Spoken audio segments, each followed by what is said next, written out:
Mars hit after she was attacked by a pair of coyotes. What is the monkey doing? Tell me what the monkey... He hit your face off! We actually have a trainer in the water with one of our whales. If I show weakness, if I retreat, I may be hurt, I may be killed.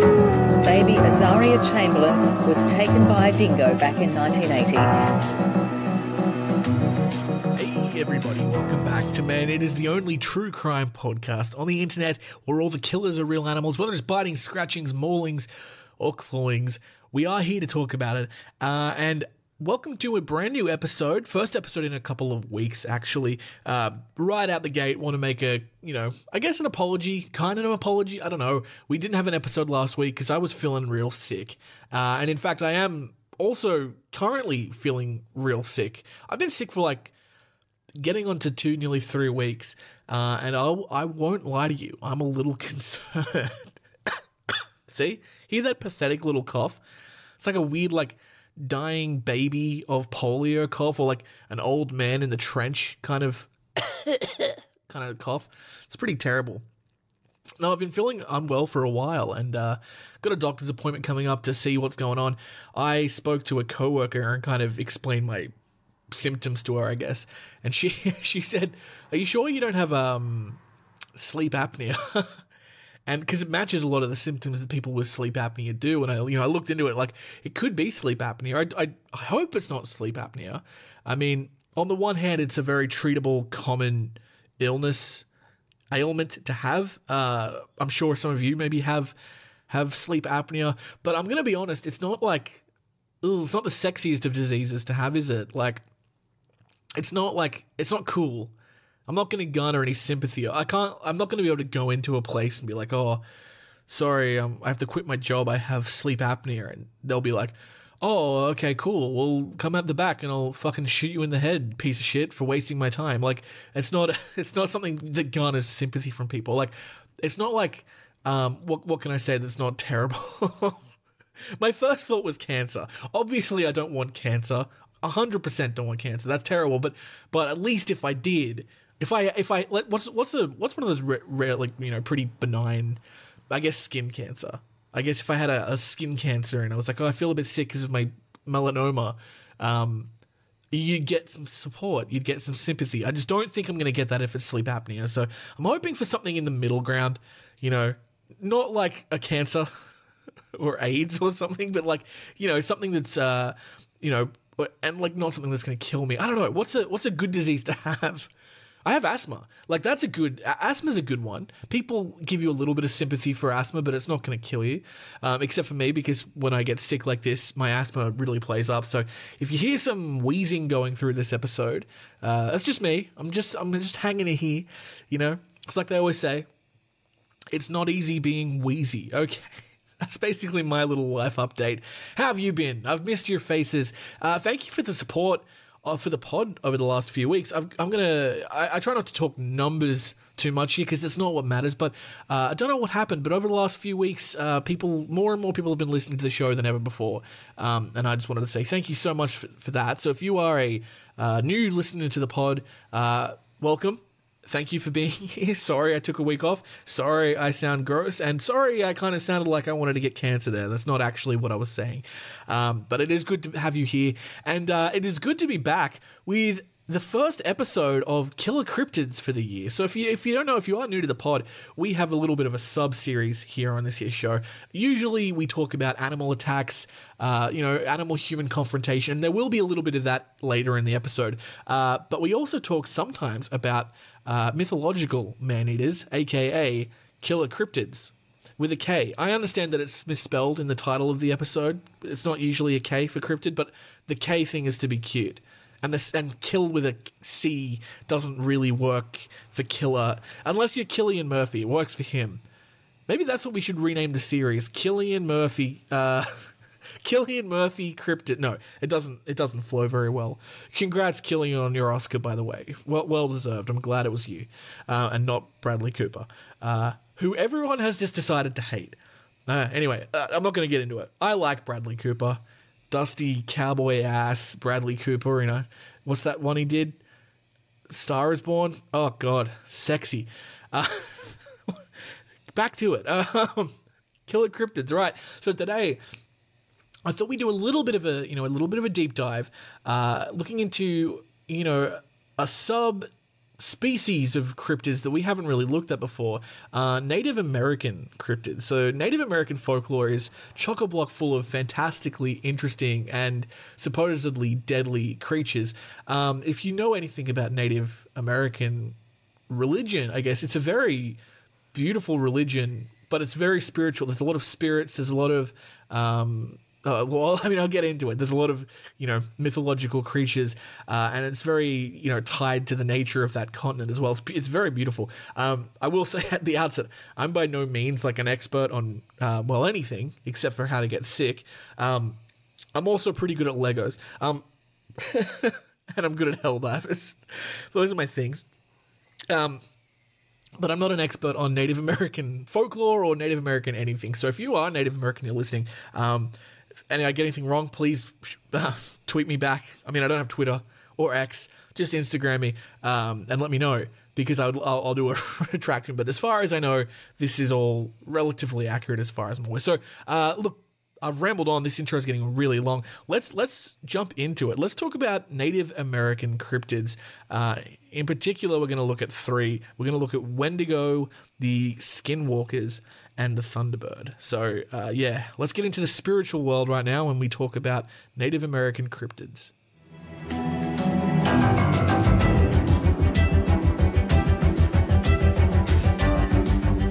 So, deep within the rich tapestry of Native American folklore lays a wealth of tales surrounding mysterious creatures known as cryptids. These enigmatic beings, often described as elusive and otherworldly, hold a significant place in the spiritual traditions and oral histories of indigenous peoples across North America. From towering giants to elusive water spirits, the legends of Native American cryptids offer a glimpse into a world where the boundaries between myth and reality blur, and it leaves us to delve into the realm of the unknown. Now, among many prominent figures in Native American cryptid lore are the Sasquatch or Bigfoot, and we're not going to talk too much about them today because we're going to, do a deep dive on them later on, as well as the Yeti, but we will be talking about the Wendigo. The Sasquatch, however, if you aren't aware, the Sasquatch is a towering ape-like creature said to roam the forests of the Pacific Northwest, and it's captured the imagination of people around the world with its purported sightings and its footprints. In indigenous traditions, the Sasquatch is often regarded as a guardian spirit of the wilderness, embodying the power and mystery of the natural world. And Bigfoot, I'm sure you've heard of. Bigfoot is probably one of the top two, if not the top most popular cryptid in the world. I would either say Bigfoot or the Loch Ness Monster would be the number one or two spots. And we will talk about Loch Ness, obviously, as well as Bigfoot and Sasquatch in later episodes. But for now, let's talk about the Wendigo. So the Wendigo, it's a malevolent creature from Algonquin folklore, and it's been long feared for its insatiable hunger for human flesh. Described as gaunt, emasculated figures with glowing eyes and antlers, the Wendigo is believed to embody the darkness of the human soul, haunting the fringes of civilization and preying upon those who dare to venture into its domain. Tales of encounters with the Wendigo serve as cautionary tales, warnings of the dangers of greed, gluttony, and spiritual corruption. Yet beyond these well-known figures, the pantheon of Native American cryptids is vast and diverse, encompassing a wide range of creatures that defy conventional explanation. From the aquatic monsters of the Great Lakes to the thunderbirds of the plains, these mythical beings embody the rich cultural heritage and spiritual beliefs of the indigenous people across the North American continent. In many indigenous traditions, encounters with a cryptid are not merely seen as chance occurrences, but as profound spiritual experiences that offer insight into the interconnectedness of all living beings. For some, sightings of cryptids serve as reminders of the sacredness of the natural world and for the importance of living in harmony with the land. For others, encounters with these mysterious beings are seen as tests of courage and resilience, challenging individuals to confront their deepest fears and embrace the unknown. And as that introduction mentioned, one of the most prolifically mentioned of the killer cryptids in North America is the Wendigo. It's one of the first cryptids I was aware of through my. Admittedly, it's a very Western way to get into it, but through the X-Men, there is a character called Wendigo. There's also a character named Sasquatch, but Wendigo is a villain which pretty much is just a Wendigo. So we're going to talk about the Wendigo now. The Wendigo is a mythological cannibalistic creature from the spiritual traditions of North American Algonquin-speaking tribes. It is related with winter, and it's portrayed as either a terrifying beast that chases and devours humans, or a ghost that inhabits individuals and causes them to become cannibals. There are numerous spellings and pronunciations for Wendigo. The term is characterized in Obiwe as a winter cannibal monster. However, it could be derived from the Proto-Algonquin word "wi nektowa," which means owl. According to stories, the Wendigo is an emaciated creature with ashen flesh. Others describe it as a massive creature up to 15 feet tall, or as a beast that grows larger as it feeds. It is sometimes described to have sunken or glowing eyes, as well as sharp yellow teeth and claws. Its lips are bitten or completely gone because it ate them. It may be hairless or furry, with pointed ears, horns, or antlers similar to that of a deer's. It smells like rotting flesh and is typically identified by people through its foul stench. Wendigos are thought to have incredibly keen eyesight, hearing, and smell, as well as great strength and speed, in order to track and overpower their prey. They reside in colder regions among the forests and lakes of Canada and the northern United States. They can effortlessly navigate deep snow and ice. A shaman may be the only person capable of subduing and killing a Wendigo, utilizing silver, steel, or iron bullets or a dagger. In some stories, however, state that the Wendigo's heart must be taken out and melted or burned in a fire before its spirit is really slain. It's very interesting to me how across the continents, across Europe to North America, legends have similar things in common, like the fact that you might need to use a silver bullet or dagger to kill a Wendigo. It's like the same as using silver bullets to kill a werewolf, or, it was silver bullets to kill a vampire as well. It's just very interesting that they just have so much in common. The Wendigo is frequently referred to as a spirit rather than a physical entity. In Cree mythology, for example, the Wendigo is regarded as an evil ghost who possesses humans. The ghost penetrates a person by biting him or her, or appearing in a dream. The possessed person then becomes cannibalistic, crazy, and violent. Some people are thought to be more vulnerable to being possessed by a Wendigo, such as those who are greedy or gluttonous, as well as those suffering from hunger or starvation. This event is colloquially referred to as going Wendigo. The Wendigo fable can be found in the oral histories of North American cultures that lived before Europeans arrived. Some anthropologists believe that the legend evolved as a warning about the value of community in protecting against individual greed, selfishness, and isolation. The Wendigo represented cold and hunger in an era where human life depended on grouping together and sharing resources, especially during the long, harsh winters of the northern tundra. The folklore could also have acted as a caution to children to not go too deep into the woods. The Wendigo makes its first written appearance in a 1636 report by Paul Lejeune, a French Jesuit missionary living among the Algonquins in what is now called Quebec. Lejeune describes a woman warning of an Achin who has devoured some tribal members nearby and would eat a great many more of them if he were not called elsewhere. A few cases of murder and cannibalism in North America were blamed on the Wendigo. These included a case in Alberta, in Canada, in 1876, in which a Cree hunter and trapper named Swift Runner, which is a cool name by the way, said a Wendigo spirit appeared in his nightmares and instructed him to eat his family. He was tried for murder, convicted, and executed later that next year. Another incident occurred in 1907 within the Sandy Lake First Nation village in northern Ontario. Jack Fiddler, a tribal shaman, and his brother, Joseph Fiddler, were accused with the murder of Joseph's daughter-in-law, whom they killed to keep her from being possessed by a Wendigo. After the brothers were arrested, Jack Fiddler escaped the police and strangled himself, while Joseph Fiddler died of tuberculosis in prison in 1909. By the early 20th century, psychologists and missionaries had coined the term Wendigo psychosis to describe a culture-bound syndrome among Native and First Nations people characterized by delusions of being possessed by an evil spirit, depression, violence, a desire for human flesh, and in some cases, cannibalism. The illness was also diagnosed retrospectively in cases of cannibalism in North America. However, some scientists question the syndrome's existence. For many generations, Indigenous artists and activists have used the Wendigo tale, both literally and metaphorically, to confront concerns like colonialism, brutality, and environmental damage. The poem Wendigo, from 1984 by American writer Louise Hendrich, depicts the story of a man trapped inside a Wendigo who abducts a young girl and then releases her spirit. Her novel, The Roadhouse, in 2012, about an Ojibwe child in North Dakota, I don't think I'm pronouncing that one right, Ojibwe child in North Dakota, seeking justice after his mother is raped, draws on the Wendigo legend to contrast the boy's tribe's views on revenge and justice with those of the United States government.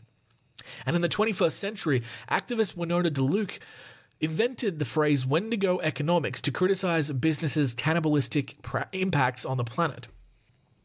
Since the 19th century, the Wendigo legend has captivated the imagination of non-Indigenous authors.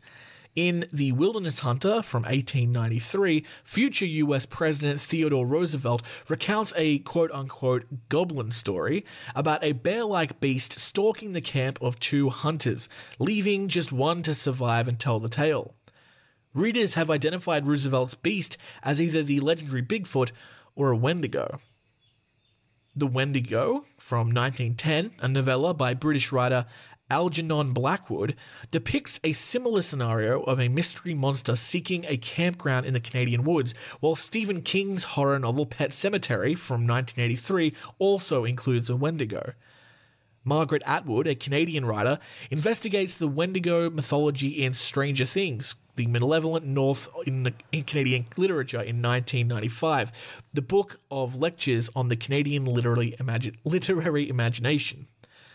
Wendigos have also appeared in the narratives of television shows like Hannibal, computer games like Until Dawn, and in comic books like The Incredible Hulk and Wolverine, which is how I became first accustomed with the legend of the Wendigo. Despite its southern locale, the action picture The Lone Ranger in 2013 features a Wendigo character. The Wendigo is a deer-like creature in antlers in 2021, directed by Scott Cooper and produced by Guillermo del Toro. The film combines supernatural horror and generational trauma in a small-town setting. Now, obviously, there's so much more you could go into, but that is just a brief overview about the Wendigo. Now, Until Dawn, I haven't played that game, but I have watched a few playthroughs on YouTube. The Wendigos in that, man, that's terrifying. They look like giant babies with piranha teeth. That's the best way I can describe them. Very, very scary. And yeah, the Wendigo was a villain in the Incredible Hulk comic books, and I believe when Wolverine was introduced as a character, he sort of became an enemy of Wolverine as well. In fact, there was a PlayStation 2 game, I think it was like an X-Men 2 movie spin-off, but it really had nothing to do with the movie. And I believe it was, from memory, Wolverine has to search for a cure because he's got some kind of adamantium poisoning. And in one of the missions, you have to fight the Wendigo, but he's too powerful. You have to hide from him because he can just kill you with one shot until I believe you got some kind of upgrade and you could kill him. Or maybe I'm remembering that wrong. Maybe you can't kill him. Maybe you just have to sneak around for him. But he was terrifying in the game. Very scary.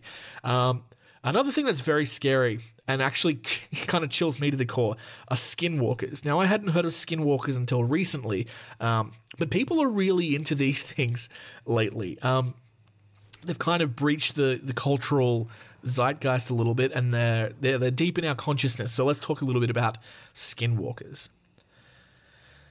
So, deep within the cultural tapestry of the Navajo people lies a legend that has both fascinated and terrified generations. The tale of the Skinwalker. Embedded in the rich oral traditions of the Navajo Nation, skinwalkers embody a realm where the natural and supernatural converge, blurring the boundaries between myth and reality. As one delves into the lore surrounding these elusive beings, a complex tapestry of belief, fear, and mystery unfolds, offering insights into the profound depths of Navajo cosmology and spirituality.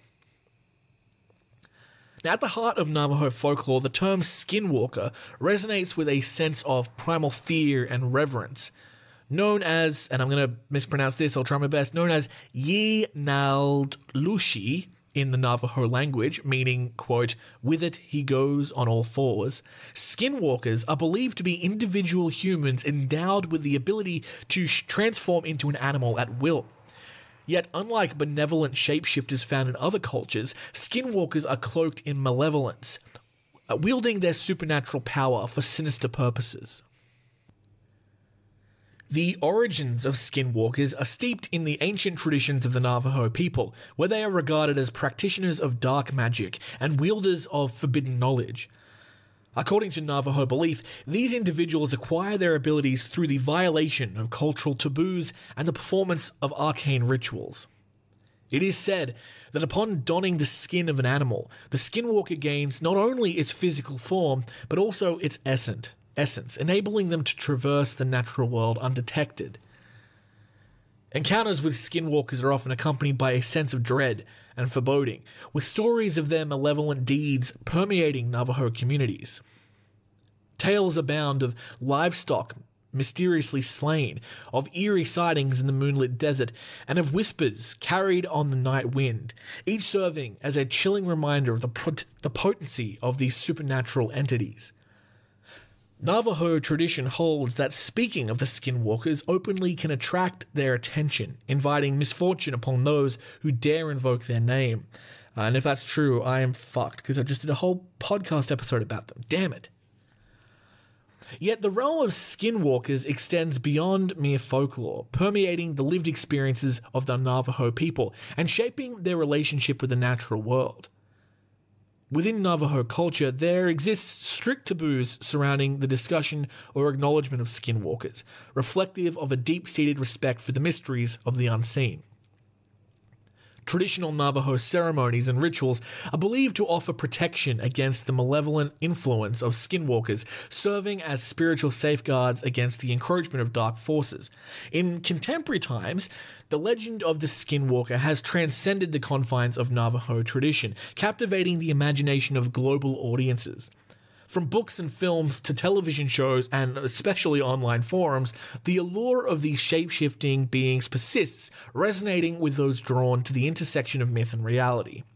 Yet, amidst the fascination lies a profound respect for the cultural significance of the skinwalker within Navajo society. It reminds us of the importance of approaching indigenous folklore with reverence and understanding. Now, when you look into skinwalkers, one of the first things you're going to look for, you're going to see pop up is Skinwalker Ranch. And I was like, what the hell is Skinwalker Ranch? Is it just like a farm that farms these things? Not exactly, but also not far off. So let's talk about Skinwalker Ranch for a little bit. So, nestled within the vast expanse of Unitah County in Utah, lies a place shrouded in mystery and intrigue, Skinwalker Ranch. This 512-acre property, also known as Sherman Ranch, has earned notoriety for its association with a plethora of reported paranormal occurrences that have captivated the imaginations of enthusiasts and skeptics alike. From UFO sightings to encounters with cryptids and poltergeist activity, Skinwalker Ranch has become synonymous with unexplained phenomena, prompting extensive investigation and speculation. The history of Skinwalker Ranch stretches back through the annals of time, with stories of strange happenings echoing amongst Native American tribes who once inhabited the region.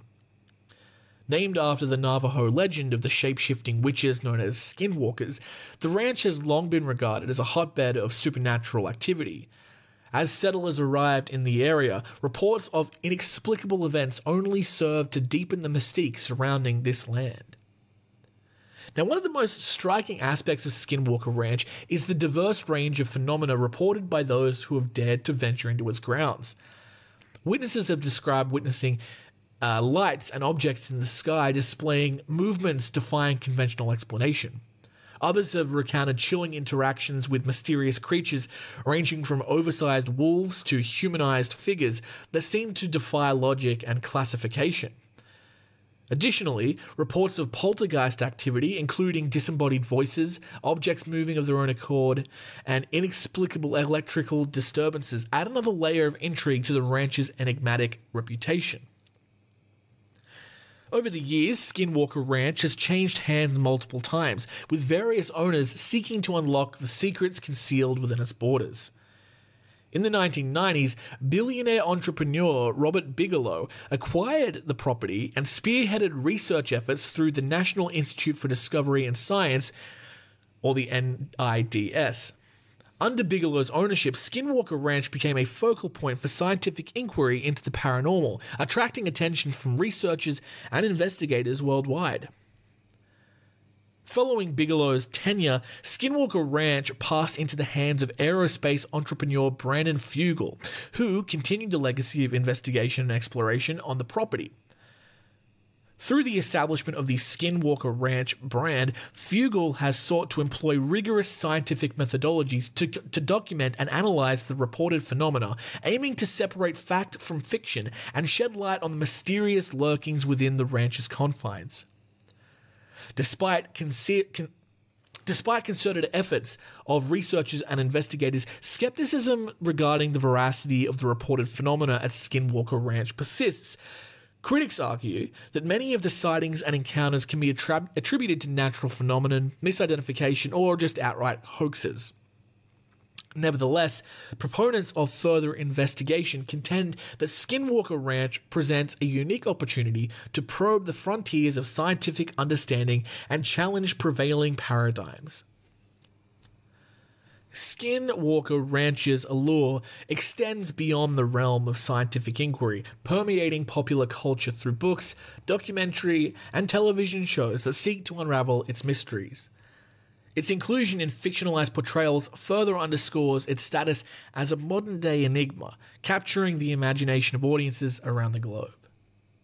In conclusion, Skinwalker Ranch stands as a testament to humanity's enduring fascination with the unknown, and whether it's viewed through the lens of folklore, scientific inquiry, or popular culture, its legacy persists as a symbol of the unexplained and the tantalizing possibilities that lie beyond the boundaries of our understanding.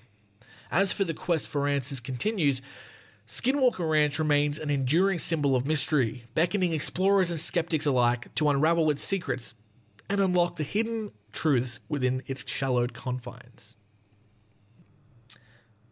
Yeah, and finally, there's one more cryptid in Native American mythology that I've always wanted to talk about. There's not a ton of information out there, so it never warranted its own separate episode.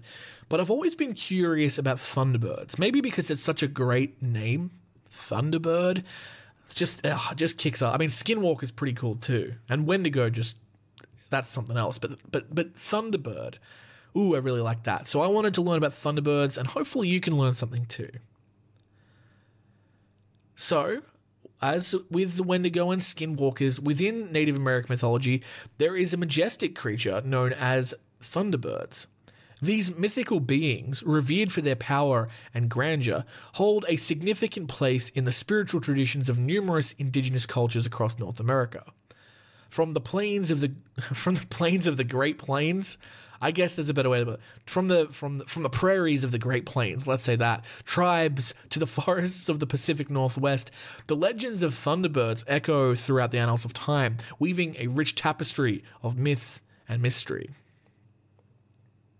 At the heart of Thunderbird lore lies the belief in these creatures as celestial beings, endowed with immense power and influence over the natural world. Described as gigantic birds with wingspans stretching across the sky, Thunderbirds are often associated with thunder, lightning, and storms. Their mighty wings said to generate thunderclaps as they soar through the heavens. In many traditions, Thunderbirds are revered as symbols of strength, protection, and renewal. embodying the elemental forces of nature itself. I can't help it. Maybe I'm immature, but just from reading that paragraph, I just now picture Zapdos from Pokemon. You know, the big lightning bird. I love, man, these sound like basically legendary birds from Pokemon. But yeah, in particular Zapdos. That's pretty cool. All right. Now you try to like listen to the rest of this and not be picturing goddamn Zapdos. I'm sorry. Okay. So, one of the most enduring aspects of Thunderbird mythology is its prevalence across diverse indigenous cultures, each imbuing these mythical beings with their own unique attributes and significance. Among the people of the Great Lakes region, Thunderbirds are known as Animiki, revered as powerful spirits capable of shaping the landscape and guiding the destiny of humanity. In the traditions of the Lakota and Sioux nations, Thunderbirds are seen as the guardians of the sacred Black Hills, their presence symbolizing the balance between the physical and the spiritual realms.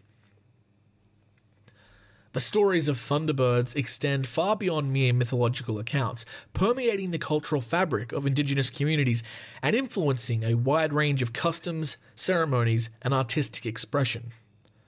From intricate totem poles carved by the tribes of the Pacific Northwest to vibrant ceremonial regalia adorned with Thunderbird imagery, these mythical beings serve as potent symbols of cultural identity and spiritual connection to the natural world.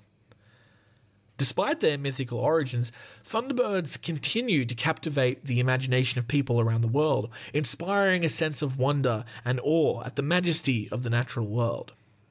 From contemporary artistic impressions to cinematic representations, Thunderbirds have transcended their traditional roles to become enduring symbols of power, freedom, and resilience.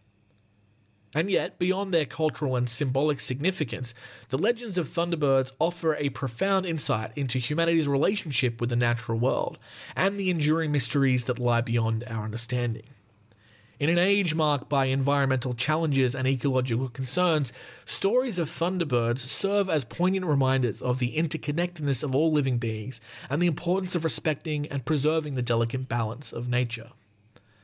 In conclusion, the myths and legends of Thunderbirds stand as a testament to the enduring power of indigenous storytelling and to the profound wisdom embedded within these ancient traditions.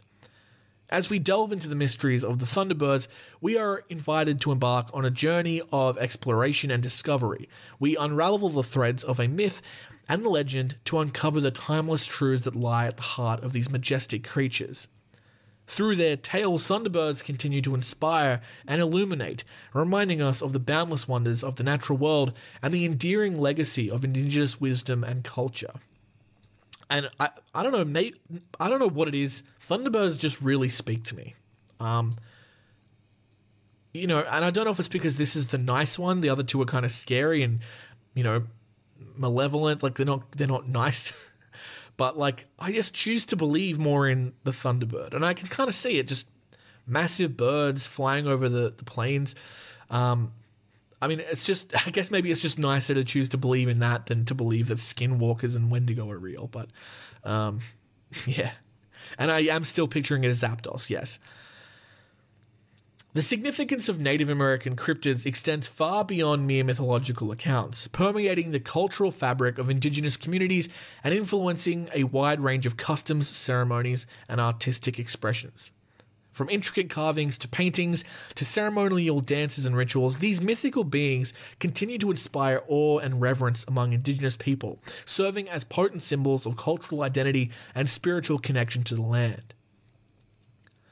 In an age marked by rapid technological advancement and urbanization, the stories of Native American cryptids offer a powerful reminder of the enduring wisdom embedded within indigenous traditions.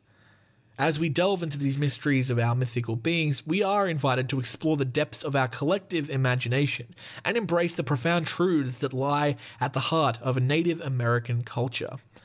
Throughout their tales, Native American cryptids continue to inspire wonder, curiosity, and a deep reverence for the natural world, reminding us of the timeless bond between humanity and the mysteries that lie beyond our understanding.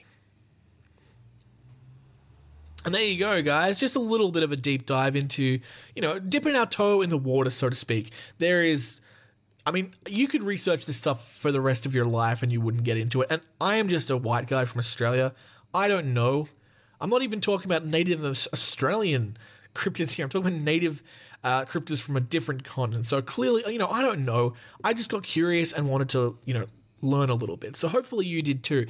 But if you're, an American, particularly if you're a Native American or Native Canadian, I guess, I want to hear from you. Like, these legends, do they mean much to you? Is it something you're taught as a child in school?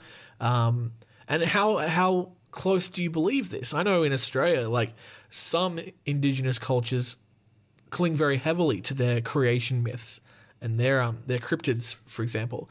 Whereas other cultures and communities in Australia, believe that they are kind of just like, symbolic stories. I'd be interested to know how you feel about it. So yeah, hit me up on the Instagram or an email if you'd like to share your experience, and I'll read what you have to say on the show. All right, let's take a little break now before we get back into our regularly scheduled animal-eating human content. Let's go take some drinks of water. Let's have a little sippy sip. Maybe go do a piss, and we'll be back. Go piss, girl.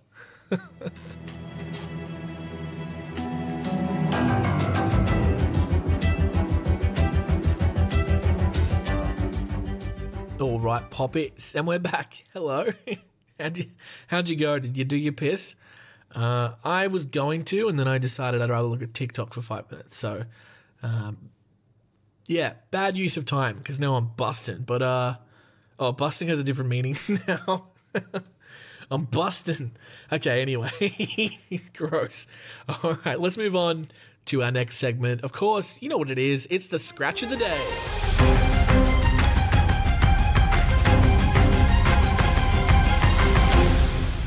Of course, Scratch of the Day, you know what it is. It's the segment where we look at news articles that have come out recently that involve humans and animals getting into it a little bit. Whether it's, a goat got out of its cage and rammed an old man and he broke his hip, all the way up to if a tiger ate a family of 6 in India. We're going to talk about it. And we do have 3 stories today, starting with a very unfortunate story that was all over my feed. People were sending it to me left and right. This is from a few days ago, Monday. So, yeah, just like last week, actually.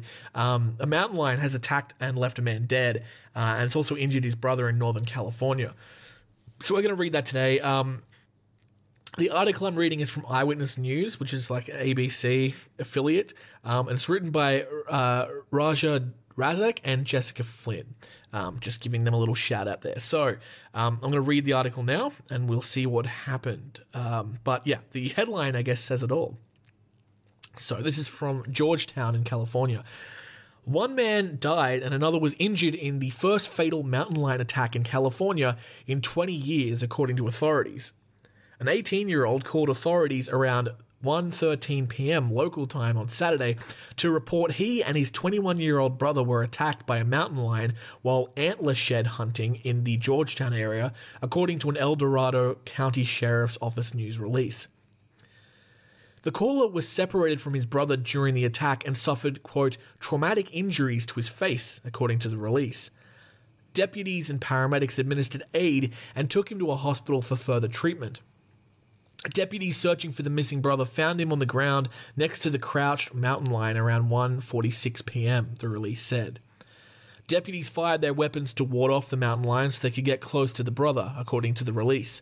Quote, deputies discharged their firearms in order to scare the mountain lion off so they could render medical aid, the release said. When they reached him, they realized the 21-year-old had died, according to the sheriff's office. A fatality like this is extremely rare, Kyle Parker, a spokesperson for the El Dorado County Sheriff's Office, told CNN. The last fatal mountain lion attack in the state dates back to 2004, when a 35-year-old man was killed at Whiting Ranch Regional Park in Orange County, according to the California Department of Fish and Wildlife's list of verified mountain lion human attacks. According to historical reports, 4 fatal incidents involving 6 victims occurred around the turn of the previous century, the agency notes. There have been 21 mountain lion attacks defined as direct physical contact between a human and a mountain lion resulting in physical injury or death since 1986, according to the list, not including Saturday's incident. The wild mountain lion was later found by wardens from the California Department of Fish and Wildlife and the El Dorado County Trapper, according to Parker. The mountain lion was dispatched and the body of the mountain lion was collected for further examinations, he said. The California Department of Fish and Wildlife will now try to find out why this attack happened, according to Parker. Mountain lion attacks on humans are rare, according to the state agency. In the April 1994 El Dorado County attack, a 40-year-old woman died after in the Auburn State Recreation Area, according to the California Department of Fish and Wildlife. In 1890, since 1890, there have been fewer than 50 reported mountain lion attacks on humans in California, and only 6 of those have been fatal, according to California wildlife officials. In most cases, the person was alone when attacked, according to the department. That's the article. That's all there is to it. Thoughts go out to his family. It's very sad. I hope the brother makes a full recovery. So mountain lion attacks are pretty rare. But, with humans encroaching further into mountain lion territory, I know that mountain lions can get a little bit, acclimated to humans, and they can venture into neighborhoods occasionally to look for trash, and they do attack dogs. Unfortunately, pets, they'll go after pets and livestock as well. But it is rare that they will attack humans, and when they do attack humans, it is even more rare for the humans to die. Usually what happens is a mountain lion will attack from behind. So if you're walking, on a hike in a valley, the mountain lion is going to be stalking you from above. And usually what happens is it will jump down and jump on top of you and attack you from the back. The mountain lion is probably not they're big cats, but they're not like tigers or lions. They're I would say, mass-wise, probably smaller than a average man. Maybe about the same size as an average female. It's just sad that this has happened, but it is... I'll tell you one thing. When I read that it was 20 years ago and then it said it was 2004, that made me feel old as shit. Apparently in real life, mountain lions aren't as dangerous as they are in Red Dead Redemption 2. Because when one of those suckers comes at you, by the time you've heard it, it's too late, man. It's on you. Anyway, that's my little 2 cents on mountain lions in Red Dead Redemption. We're going to move on now, folkies, to a different story. This one is... let me turn that off. So in Sokovia... Sokovia is a place in the Marvel movie. Slovakia is what I meant to say. There have been a couple of bear attacks, and people have been injured in the last 3 days. I'm going to read this article to you now. I cannot seem to find the author of the article, so sorry whoever wrote it, great job. Headline reads, 5 injured in second bear attack in Slovakia in 3 days. The northern town of Liptovsky Milkulas declares state of emergency while hunt for animal takes place. 5 people have been injured in the second bear attack in Slovakia in 3 days, officials have said, prompting a northern town to declare a state of emergency and authorities to propose reclassifying the animal's status on the protected species list. A 49-year-old woman was treated in hospital for an injury to her shoulder and a 72-year-old man for a cut to his head after the incident on Sunday at Liptovsky Mikulas near the Tatra Mountains, local authorities say. A 10-year-old girl and 2 further adults suffered scratches and bruises, authorities said, while a couple pushing their child in a buggy were, quote, lucky to escape unharmed. People were asked not to leave residential areas. Authorities on Monday said the bear was still at large and 6 armed patrols were hunting it. Quote, what is the Slovakian accent? Let's do this. Let's do a Russian kind of thing. All right. Quote, the bear... What was that? The bear has been pushed into uninhabited zones by rescue and security forces where emergency teams have ordered to eliminate bad. The town hall said, calling on residents to exercise maximum caution, especially in the early morning and evening. Quote, hunters will patrol the at-risk area. Police patrols have been strengthened and brown bear emergency teams from all over the country have been ordered to our city and surroundings. A thermal imaging drone is also being deployed.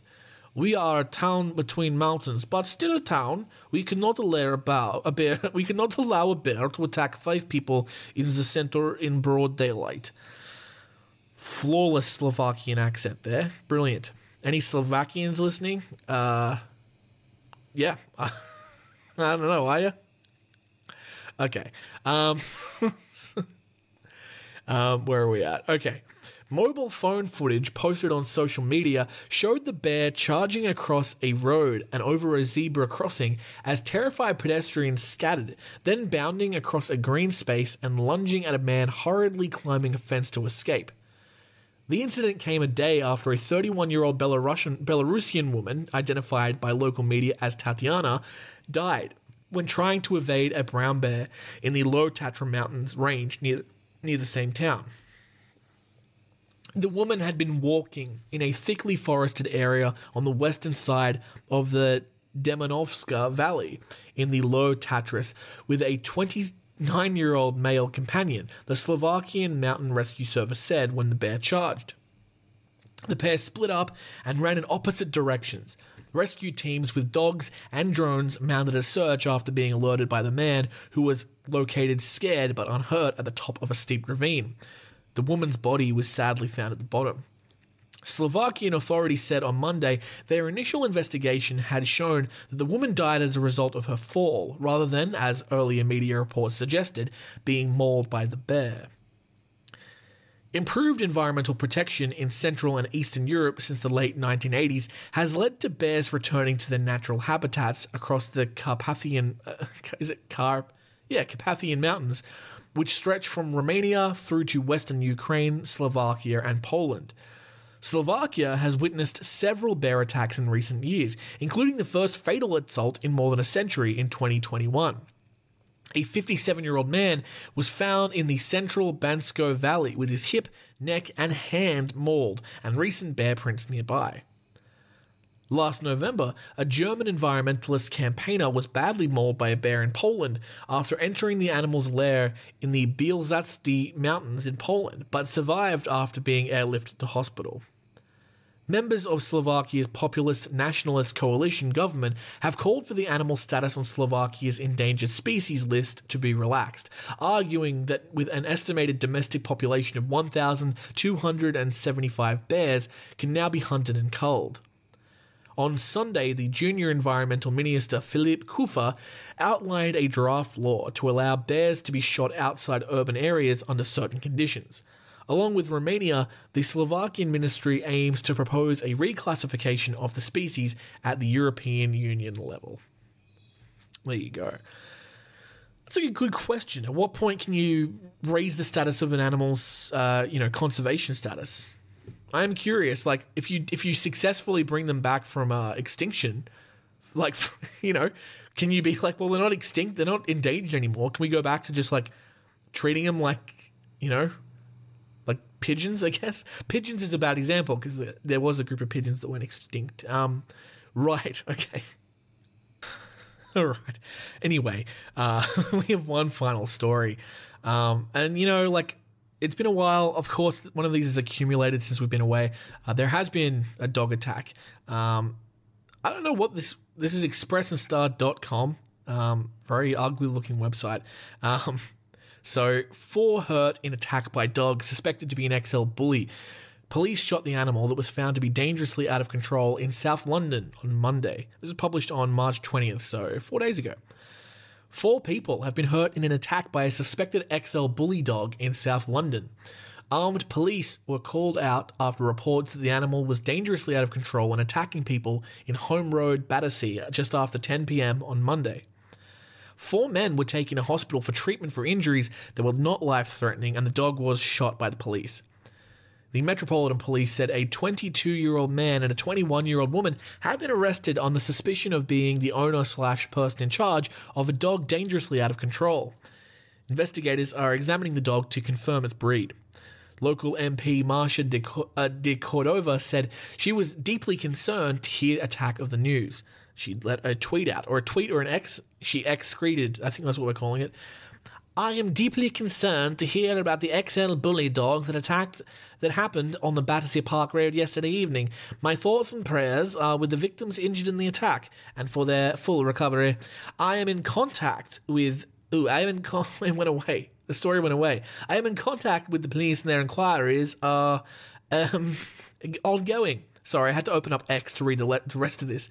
New laws have come into force that make it illegal to own an American XL bully dog without an exemption certificate. It is vital that there is strong enforcement to make sure owners comply with the legislation. That was my impression of Marsha de Cordova MP. If you know her, you can tag her in the show and maybe I can interview her. I'm just kidding. Anyway, from February 1st, it became a criminal offence to own the XL bully breed in England and Wales without an exemption certificate. Anyone who owns one of the dogs must have the animal neutered, have it microchipped, and keep it muzzled and on a lead in public, among other restrictions. I will skip over this because I just read it out. Anyone with information can call the police on 101 or contact the force via X at METCC, quoting the reference CAD 762020-19 March. Okay, well, there you go. I'm glad no one died. I'm sad the dog died. We've talked about these dangerous dog breeds that get banned. It's sad. And I guess, like, it's really tough if you already have the dog. But I think you just have to, the bans happen for a reason. So, just put the muzzle on the dog. It's crazy to put 4 grown men in hospital. It just goes to show you how, like, powerful these animals are. Anyway, look, guys, that's going to do it for our episode today. Thank you so much for joining us. I hope you had a nice little refreshing dip back into the Killer Kryptids world. I'm thinking we're probably going to do stuff like that less often now. It seems to me, just from like when I release these things and I can tell how many people are listening to it in the first week, it seems that the Killer Kryptids are not what people are most interested in.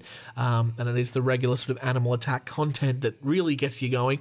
So that's what the focus will be. But every now and again, I don't mind stretching out and doing a little bit of research into that. So maybe we'll have another episode in a few months. But for now, we'll be back to some more animal stuff next week.